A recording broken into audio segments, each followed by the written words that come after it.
Who is the real king, iPhone 16 Pro Max या Samsung Galaxy S25 Ultra? Comparison बनता ही बनता है। अब देखिए दोस्तों, मैं एकदम फेयर रहने वाला हूँ। भले ही मैं S25 Ultra पर स्विच कर रहा हूँ तो उसका मतलब ये नहीं कि मैं बायस्ड हो जाऊंगा और S25 Ultra की बहुत तारीफ करूंगा। नहीं, जो मुझे ठीक लगेगा। एज ऑलवेज हमारे वीडियोस को आप क्यों पसंद करते हैं, हमें जो ठीक लगता है, जो एक्चुअली होना चाहिए, उसके बारे में हम लोग खासकर बात करते हैं। इसके लिए हमारे रिव्यूज़ कंपैरिजन्स पर आप लोग बहुत प्यार देते हैं। ऐसे ही प्यार सपोर्ट बनाए रखिए और कमेंट करके बताइए दोनों में से आपको कौन सा फ़ोन ज़्यादा पसंद है। और अगर आप नए हैं तो सब्सक्राइब करिए और लाइक भी ज़रूर करिएगा। अब सबसे पहले डिस्प्ले की बात करेंगे तो दोनों में आपको सेम साइज़ की डिस्प्ले मिलती है, लेकिन जब आप साइड बाय साइड देखेंगे तो एप्पल थोड़ा सा छोटा फील होता है। उसके बाद भी उन्होंने अच्छे से मेंटेन किया अपने फॉर्म फैक्टर को। और एप्पल में हमें मिलता है ProMotion XDR OLED डिस्प्ले, जहाँ पर सैमसंग में है AMOLED डायनामिक और QHD+ का रेजोल्यूशन है, तो आईफोन में 2K वाला आपको रेजोल्यूशन मिलता है। अब दोनों ही डिस्प्ले काफ़ी क्रिस्प है, काफ़ी शार्प है, दोनों की कलर्स बहुत अच्छे हैं। इनफैक्ट आईफोन में आपको 2000 निट्स की पीक ब्राइटनेस है, HDR सपोर्टेड है, जहां पर सैमसंग में भी आपको 2600 निट्स की ब्राइटनेस है, यहाँ पर भी आपको HDR का सपोर्ट है। बट मैंने दोनों के फुल ब्राइटनेस पर जब चेक किया तो डेफिनेटली सैमसंग इतना बेटर नहीं था कंपेयर टू आईफोन के। एप्पल का जो डिस्प्ले वो बहुत ब्राइट था, अनलेस एंड अनटिल जब मैंने S25 अल्ट्रा में एक्स्ट्रा सनलाइट को टर्न ऑन किया, उसके बाद जाके उसने आईफोन के डिस्प्ले ब्राइटनेस की क्वालिटी से मैच किया। कि हमने इंडोर में चेक किया तो फिर बराबर था, आउटडोर में चेक किया तो दोनों डायरेक्ट सनलाइट में काफी अच्छा काम कर रहे हैं। तो मैं ये चीज जरूर कहूंगा कि आपको सैमसंग में अगर और एक्स्ट्रा ब्राइटनेस का मजा लेना है, जो आईफोन्स के टक्कर ले, तो आपको वो ऑप्शन को टर्न ऑन करना पड़ेगा। बाकी आईफोन में हमें सेरामिक शील्ड की प्रोटेक्शन है, सैमसंग में मिलता है कॉर्निंग गोरिल्ला ग्लास आर्मर 2। अब दोनों अपनी जगह पर अच्छे हैं, लेकिन तोड़ने फोड़ने की, स्क्रैच करने की, ये सब करने की कोशिश मत करिएगा। लेकिन एक चीज जो मुझे सबसे ज्यादा खटकती है आईफोन में वो ये है कि आपको एक डायनामिक आइलैंड दिया है, ऊपर अजीब सा नॉच है, और सैमसंग में बहुत छोटा सा आपको पंचोल मिलता है। तो यहाँ पर आपका जो कंटेंट व्यूइंग एक्सपीरियंस है वो सैमसंग में बेटर रहेगा, और मैं इसीलिए सैमसंग को इस मामले में प्रेफर करता हूँ। लेकिन बेजल्स जो है वो दोनों की बहुत कम है, मतलब साइड बाय साइड एग्जैक्टली मैं डिफरेंशिएट नहीं कर पाया कि किसके कम बेजल्स है किसके ज्यादा है। दोनों ही मुझे इक्वल यहाँ पर लगे थे। अच्छा, यूट्यूब पर आपको दोनों में HDR का सपोर्ट है, लेकिन नेटफ्लिक्स पर हमने चेक किया तो आईफोन में सिर्फ HD आता है और प्राइम वीडियो फुल HD है। लेकिन यहाँ पर S25 अल्ट्रा में नेटफ्लिक्स पर HDR स्पेशल ऑडियो दिया है, विच इज वेरी गुड। तो यहाँ पर आपको जो नेटफ्लिक्स का एक्सपीरियंस होगा वो बहुत इमर्सिव होने वाला है, और प्राइम वीडियो वैसे ही आपको फुल HD मिलता है। तो दोनों के अंदर अपने अपने प्रोज और कॉन्स है। बट आपसे पूछना चाहता हूँ, डिस्प्ले में आपको क्या लगता है कि डायनामिक आइलैंड, पंचोल, क्या आपको एक्सपीरियंस करना बेटर लगता है? कमेंट में जरूर बताना। सॉफ्टवेयर की बात करेंगे, iOS 18 यहाँ पर iPhone 16 Pro Max में है। ये लोग ज़्यादा फालतू की ब्लोटवेयर देते नहीं है, अननेसेसरी एड्स नहीं आती है, सिक्योरिटी बहुत टफ होती है, और बहुत सारे फीचर्स, इनका जो इकोसिस्टम है नंबर 1 पर आता है। एप्पल इकोसिस्टम टॉप पर आता है, कुछ भी बोल दो, कितनी भी बुराई कर लो, लेकिन एप्पल इकोसिस्टम नंबर 1 है। एंड्रॉयड वाले कोशिश कर रहे हैं, but still Apple is on the top, ठीक है। लेकिन साथ में इसमें जो है बस एक कमी है कि बग्स रहते हैं। जैसे कि अभी गैलरी के अंदर कोई भी वीडियो प्ले करना होता है तो वो पॉज हो जाते हैं, फिर पूरा ऐप को क्लोज करना पड़ता है, फिर दोबारा स्टार्ट करना पड़ता है जब वो चलता है, और फिर वो 1 टाइम ही चलेगा, फिर वापस से वो बार बार करना पड़ता है। तो ये हो सकता है अपडेट के साथ फिक्स्ड हो जाए, और कुछ लोगों को ये शायद होगा, कुछ लोगों को नहीं भी होगा, सबको नहीं हो रहा है, ये डिपेंड करता है डिवाइस टू डिवाइस। बाकी उसके अलावा आपको 5 ईयर्स या 6 ईयर्स के अपडेट्स मिलेंगे, तो उसमें तो हमें पता है। और फिलहाल के लिए एप्पल इंटेलिजेंस की बात करें तो भाई अभी बहुत इशूज चल रहे हैं, तो उसको हम इग्नोर ही करते हैं, AI तो छोड़ ही दो। और कॉल रिकॉर्डिंग का भी सिस्टम यहाँ पर इतना खास नहीं है। S25 अल्ट्रा में हमें One UI 7 मिलता है, और यहाँ पर Android 15 है। One UI 7 सो फार मेरे हिसाब से एंड्रॉइड का one of the best UI है, और मेरा सबसे फेवरेट UI है। जब से मैंने अपडेट किया हो एकदम से बदल ही गई है दुनिया। और गैलेक्सी AI तो भाई टॉप लेवल पर है, और जो ये काम करता है वो एप्पल इंटेलिजेंस बिल्कुल भी नहीं कर पाएगा। और यहाँ पर 7 साल के आपको अपडेट्स मिल रहे हैं, तो एक थोड़ा एडवांटेज है। बाकी लेकिन यहाँ पर कुछ नेटफ्लिक्स, स्पॉटिफाई, ये सब थोड़े प्रिंट शॉट ऐप सैमसंग चुपके से दे देता है। फ्लैगशिप में ज्यादा लोग बात नहीं करते, लेकिन करना चाहिए, जो कि ये चीज नहीं होना चाहिए। सैमसंग को गोइंग फॉरवर्ड ध्यान रखना चाहिए। अच्छा, अच्छी बात है कि स्टॉक डालर है, तो कॉल रिकॉर्डिंग वगैरह करने का आपको कोई भी यहाँ पर प्रॉब्लम नहीं है। तो जनरली सैमसंग One UI 7 फिलहाल के लिए मुझे वैसे तो कोई बग आया नहीं, ये बीटा में अभी भी स्टेबल इतना आया नहीं। और अफसोस की बात यह है कि अभी भी सैमसंग के S24 सीरीज में भी One UI 7 का स्टेबल अपडेट नहीं आया, तो सैमसंग को इस पर गौर करना चाहिए।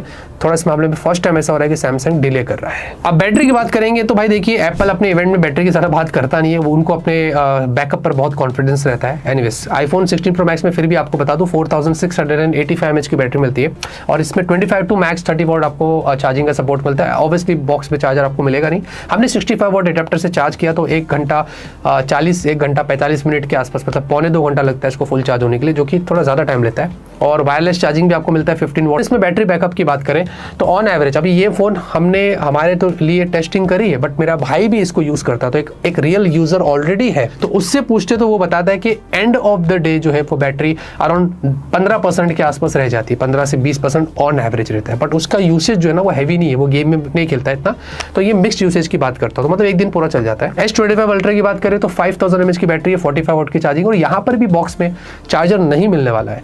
इसकी अगर चार्जिंग की बात करें तो हाँ, ये थोड़ा सा फास्ट है, हमने वही सेम चार्जर का इस्तेमाल किया था, ये 1 घंटे के आसपास फुल चार्ज हो जाता है। इसमें भी आपको 15 वॉट वायरलेस है और रिवर्स वायरलेस चार्जिंग यहाँ पर भी आपको मिलता है। अच्छा, इसमें हमने एक अलग से हैवी टेस्टिंग करी थी, रिव्यूज करते तो बहुत हैवी टेस्ट होता है, इसमें हमने थोड़ा इंटेंस किया था compare to iPhone 16 Pro Max की, ठीक है।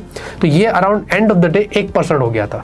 तो इसमें भी ऑन एवरेज ये पता चलता है कि अगर आप मिक्स यूज करते हैं तो इसमें भी आपको 15 से 20% बैटरी मिल जाती है, क्योंकि मेरे पास यहाँ पर S24 अल्ट्रा है, इसमें भी सेम बैटरी 5000 mAh की, और मैं मिक्स यूज करता हूँ तो मेरा भी उसमें एंड ऑफ द डे 15 से 20% बच जाता है। तो इससे भी ये पता चलता है कि सैमसंग का भी S25 अल्ट्रा का भी वैसे ही है, मतलब दोनों ही फोन आप एक दिन पूरा आराम से इस्तेमाल कर सकते हैं। अगर आप सोच रहे मैं 1.5-2 दिन तक यूज करूंगा तो भाई उसमें कुछ नहीं होने वाला है। परफॉर्मेंस की बात करेंगे, दोनों में काफ़ी डिफरेंस है।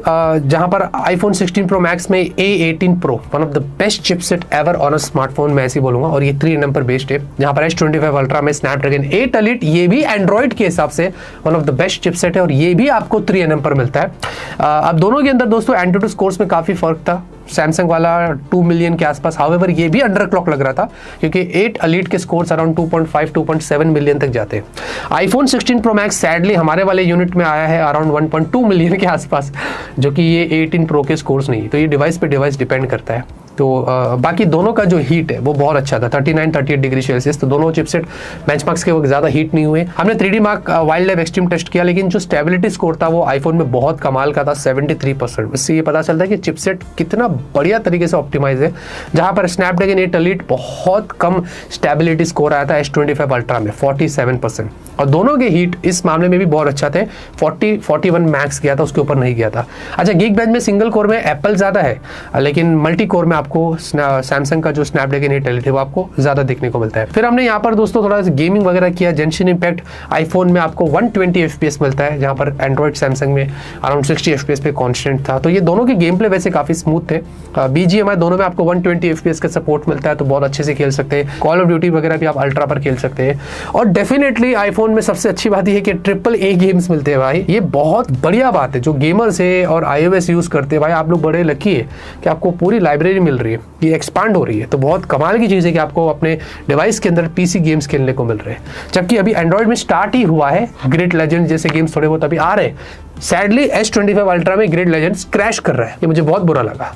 तो ये चीज़ हमने यहाँ पर नोटिस किया था। अच्छा, दोनों में रैम सपोर्ट की बात करें तो LPDDR5X मिलता है, लेकिन स्टोरेज की बात करें तो आईफोन जो है वो NVMe का इस्तेमाल करता है, सैमसंग UFS 4 करता है। और यहाँ पर वैसे दोनों के अगर आप UFS स्टोरेज स्पीड देखते हैं तो सैमसंग बहुत ज़्यादा आगे compare to iPhone 16 Pro Max के। लेकिन यहाँ पर जो है हमने फिर एक पूरा टेस्ट किया था फिजिकल, क्योंकि ऑन पेपर छोड़ देते, फिजिकल टेस्ट करते, ऐप ओपन क्लोज करके देखा, दोनों फोन्स काफ़ी स्मूथ चलते, दोनों की एनिमेशंस बहुत अच्छे। और इस बार One UI 7 का जो एनिमेशन है ना भाई, वो भी बहुत टक्कर का है। फिर हमने 10 मिनट बाद भी आकर चेक किया तो सारे एप्स दोनों में मेमोरी में रहते। डेफिनेटली इनका रैम मैनेजमेंट आपको काफी कमाल का मिलता है। तो परफॉर्मेंस के लिए यहाँ पर मैं बहुत कंफ्यूज्ड हूँ। एंड्रॉइड के लिए डेफिनेटली स्नैपड्रैगन 8 Elite किंग है, तो iOS भाई A18 Pro जबरदस्त है। कैमरे की बात करेंगे भाई, दोनों के अंदर आपको काफी डिफरेंस मिलता है। आईफोन में हमें 48 मेगापिक्सल फ्यूजन सेंसर है, फिर एक पेरिस्कोप 12 मेगापिक्सल है, फिर एक अल्ट्रा वाइड सेंसर है 48 मेगापिक्सल, 4K 30 FPS पे रियर है, 12 मेगापिक्सल की सेल्फी यहाँ पर भी आपको 4K मिलता है। जहाँ पर सैमसंग 200 मेगापिक्सल प्राइमरी सेंसर है, बट मेगापिक्सल मेरे लिए मैटर नहीं करता है, मेरे लिए ऑप्टिमाइजेशन ज्यादा मैटर करता है। लेकिन सैमसंग में उसके अलावा 50 मेगापिक्सल का पेरिस्कोप है, फिर अल्ट्रा वाइड है, फिर एक और टेलीफोटो सेंसर दिया है, और 8K वीडियो दिया है, जो मेरे हिसाब से अभी भी एक गिमिक समझता हूँ मैं।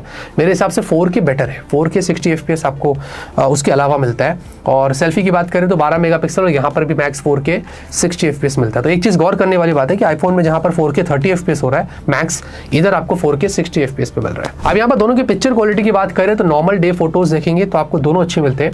हमने अलग अलग कलर्स में भी फोटोज निकाले, तो इसमें एक चीज़ हमने नोटिस किया कि एप्पल थोड़ा सा नेचुरल रखता है, सैमसंग बूस्ट करता है, थोड़ा सा विविड हो जाता है, और कुछ पार्ट में एप्पल थोड़ा सा वार्म भी रहता है। तो मतलब वो जो एसेंस है ना एप्पल के फोटोज में वो बना है, तो मुझे ये चीज़ बहुत अच्छी लगी। और नॉर्मल ह्यूमन पोर्ट्रेट भी देखते हैं और जूम पोर्ट्रेट भी देखते हैं, तो ह्यूमन पोर्ट्रेट जो है वो बहुत अच्छे दोनों में, मतलब डिफरेंशिएट करना मेरे लिए बहुत मुश्किल हो गया था। अगर जूम फोटोज की बात करें तो मैक्स आईफोन में हमें 25 टाइम जूम मिलता है, सैमसंग तो भाई 100 तक चला जाता है। बाकी जूम वीडियो देखते हैं, वीडियो जूम भी बहुत अच्छा है, यहाँ पर अच्छे खासे आप वीडियो निकाल सकते हैं जूम करके भी, और काफी जो ट्रांजिशन है वो भी दोनों में मुझे बहुत सीमलेस लगा था। स्लो मोशन की बात करें तो दोनों में आपको स्लो मोशन वीडियो मिल जाते हैं अच्छे, आप निकाल सकते हैं, क्वालिटी यहाँ पर दोनों की अच्छी है। और ऑटो फोकसिंग भी अगर आप देखेंगे दोनों का तो अच्छा है, नॉट बैड, ये भी आप देख सकते हैं।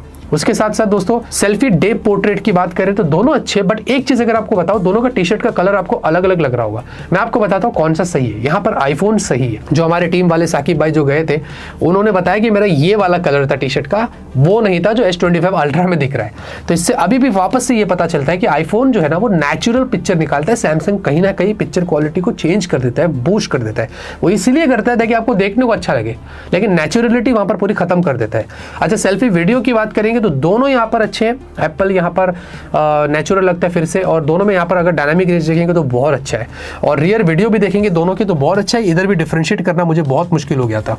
अच्छा, वीडियो में हमने ह्यूमन पोर्ट्रेट भी निकाला था, और एक्चुअली में यहाँ पर पिक्चर क्वालिटी इतनी अच्छी थी दोनों की कि यहाँ पर भी डिफरेंशिएट करना थोड़ा मुश्किल हो गया था। नाइट की बात करें तो नाइट के भी फोटोज बहुत अच्छे हैं, ये नॉर्मल फोटोज दिखा रहा हूँ, फ्लैश भी कंट्रोल्ड है कुछ कुछ जगहों पर। लेकिन एक सीन ऐसा है कि हमने ये ट्रैफिक सिग्नल का फोटो लिया था, और अगर आप पीछे बिल्डिंग पर गौर करते, जो बैकग्राउंड बोलते हैं जिसको, फोरग्राउंड तो दोनों में सही है, लेकिन जो बैकग्राउंड है ना, आईफोन कुछ कुछ सिनेरियोस में ना पीछे बहुत डार्क कर देता है। सैमसंग यहाँ पर एआई के जरिए बूस्ट करता है, तो अब आपको सैमसंग का फोटो इसमें साफ देखेंगे, बिल्डिंग वगैरह पीछे क्लियर दिख रहा है, जहां पर आईफोन नहीं कर पा रहा है। तो एप्पल को इस मामले में थोड़ा काम करना पड़ेगा, ये बहुत वीक हो गया है। ये सैमसंग वाले सारे जो फोन है एंड्रॉइड के, सब एआई से बहुत अच्छा काम ले लेते। बाकी उसके अलावा हमने ह्यूमन पोर्ट्रेट निकाला, नाइट में बहुत डिफिकल्ट था, जूम भी करके देखा तो यहाँ पर कोई कमी नहीं थी। हमने नाइट सेल्फी पोर्ट्रेट निकाला तो इसमें भी एप्पल नेचुरल रहता है, बट एक कमी यहाँ पर ये थी कि एप्पल पे जब जूम करते हैं थोड़ा सा ब्लर रहता है, सैमसंग शार्प करता है, बूस्ट करता है, फेस को भी ब्राइट कर देता है। हमारे साकिब भाई इतने गोरे नहीं है, भाई मैं रेशिशम नहीं हूँ, बता रहा है, साकिब भाई इतने गोरे नहीं है, लेकिन जो एक्चुअल कलर आया है वो आईफोन में है, लेकिन स्टिल शार्पनेस आपको सैमसंग में बेटर देखने को मिलती है। नाइट के जूम फोटोज दोनों के मुझे ठीक लगे, मतलब ऐसा लग रहा है कि ठीक है, इसको थोड़ा और बेटर किया जा सकता है। और ह्यूमन पोर्ट्रेट वीडियो नाइट में भी हमने निकाला था, और दोनों ही काफी बढ़िया थे। तो ये आप पे जज करने के लिए मैं छोड़ देता, आप मुझे बताएं आपको क्या बेटर लगा है। और नाइट सेल्फी वीडियो दोनों अच्छे, बट मुझे यहाँ पर एप्पल बेटर लगा था।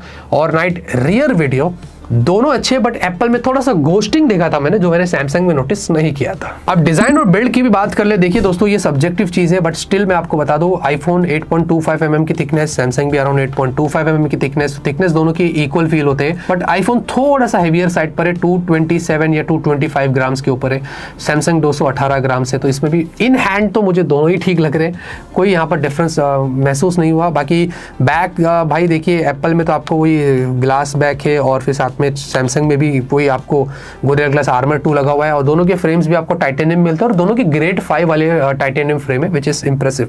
दोनों में आपको जो है IP68 मिलता है, आईफोन में आपको फेस आईडी मिलेगा, तो सैमसंग में आपको under display ultrasonic fingerprint scanner मिलता है। मुझे फिंगरप्रिंट स्कैनर ज़्यादा फास्ट लगता है और कन्वीनियंट लगता है कंपेयर टू फेस आईडी के। बहुत इशूज होते हैं, बट सिक्योरिटी डेफिनेटली आईफोन में आपको ज़्यादा बेटर देखने को मिलती है। और हमें ये शटर बटन भी अलग से मिलता है। आप यकीन नहीं करेंगे दोस्तों, हमने जब से इस पे काम चालू किया, एक बार भी हमने इसका इस्तेमाल नहीं किया है। I don't know why. इसकी जगह पे अगर वो अलर्ट स्लाइडर, जैसे कि इनका एक्शन बटन, ये यूजफुल है। ये कैमरा बटन मुझे गिमिकी लगा है, जिसके बारे में मैं क्या ही बात करूं। वही वैसे ही मुझे S25 अल्ट्रा में S पेन गिमिकी लगता है, क्योंकि मैंने आज तक यूज़ नहीं किया। मुझे नहीं पता इसके कितने यूजर्स है भाई, बहुत सारे लोग पसंद करते हैं, तो उनके लिए कोई हेट नहीं, बट स्टिल। और इसमें तो इस बार ब्लूटूथ भी निकाल दिया है, तो सैमसंग क्या कर रहा है मुझे कुछ समझ नहीं आ रहा है। पता है, दोनों में आपको डुअल स्पीकर से, डुअल सिम है, एक में ई सिम है, एक में ऐसा है वैसा है, तो ये सब अपने ऊपर डिपेंड करता है। बट हाँ, दोनों के अंदर अभी इस बार S25 अल्ट्रा के एजेस स्मूथ हो गए, तो होल्ड करने पर दोनों का जो ग्रिप है वो भी मुझे इन हैंड फील भी काफी सही लगा है। बाकी दोस्तों, नेटवर्क कनेक्टिविटी के लिए आईफोन में आपको सैमसंग में दोनों में मल्टीपल 5G बैंड्स मिलते हैं। हमने स्पीड टेस्ट वगैरह टेस्ट किया, बहुत अच्छे से काम करता है। वाईफाई 7 है, ब्लूटूथ 5.3 आईफोन में है, तो सैमसंग में ब्लूटूथ 5.4 है, और NFC आपको दोनों में मिलता है, और सारे सेंसर्स का सपोर्ट दोनों में दिया गया है। अब ज्यादा नहीं बात करते प्राइस की और मेरे ओपिनियन की। भाई मुझे बताना पड़ेगा ना कि कौन सा अच्छा है कौन सा नहीं है। अब देखिए, सबसे पहले तो आईफोन 16 प्रो मैक्स 1,49,900, 1.5 लाख से स्टार्ट होता है, 256 GB स्टोरेज, जहां पर आपको इसके अंदर जो बेस रैम भी होता है ना एप्पल का, वो 8 GB भी होता है, ठीक है ना। एप्पल वाले उसमें भी बहुत सारा काम कर लेते हैं, उनको रैम को पब्लिश करने की जरूरत नहीं पड़ती है, वो मार्केटिंग नहीं करते एंड्रॉइड जैसी। एप्पल की बात ही अलग है। और सैमसंग S25 अल्ट्रा 12 to 56 1,30,000। अच्छा, दोनों के प्राइस गैप देखेंगे तो 20,000 रुपये का फर्क है। अब मैं एकदम क्लियर करता हूँ, अगर आप एक आईफोन से आईफोन पे स्विच कर रहे हैं तो डेफिनेटली मुझे लगता है कि आपको करना चाहिए। IPhone 16 Pro Max is a good phone. लेकिन अगर आप बोल रहे हैं भाई मेरे पास सैमसंग S24 अल्ट्रा था और मुझे आईफोन 16 Pro Max पर स्विच करना है, तो हमने एक वीडियो बना दिया है। वो मैं as a user S24 ultra था, और फिर जब मैंने बताया कि आईफोन 16 Pro Max पर जब हम स्विच करते हो तो कितनी परेशानियां झेलनी पड़ती है, वो यहाँ पर काट दूंगा, उस वीडियो को आप जरूर देखना, फिर आपके वो डाउट्स क्लियर हो जाएंगे। लेकिन अगर आप बोल रहे हैं कि मेरे पास S24 अल्ट्रा है और मुझे S25 अल्ट्रा पे जाना है, तो मैं रोक दूंगा। क्यों? S24 अल्ट्रा भी उतना ही अच्छा है जितना S25 अल्ट्रा है, ठीक है। सिर्फ इंक्रीमेंटल अपडेट्स हुए, तो मैं कभी भी आपको ये नहीं बोलूंगा कि S24 अल्ट्रा छोड़ के S25 अल्ट्रा ले लो, क्योंकि S24 अल्ट्रा तो अभी मेरे हिसाब से 1 लाख तक भी, और ऑफलाइन में तो 80-90 हज़ार तक मिल जाएगा अगर आप कोशिश करेंगे तो फिर definitely this is worth compare to S25 Ultra के। और दोनों में से अगर बात करूं तो दोनों ही फोन अच्छे हैं। एंड्रॉइड में मैं इसको किंग मानता हूं, तो iOS में डेफिनेटली आज के मामले में आईफोन 16 Pro Max किंग है। तो आप मुझे बताइए दोस्तों, कौन सा फोन आप चूज करेंगे अगर आपके पास इतनी बजट है तो। बाकी ऐसे कंपैरिजंस एज ऑलवेज फेयर तरीके से आपको मिलते रहेंगे। चैनल को सब्सक्राइब नहीं किए, नए हैं तो कर लीजिए, लाइक करिए, शेयर करिए। तब तक के लिए ऑलवेज कीप स्माइलिंग।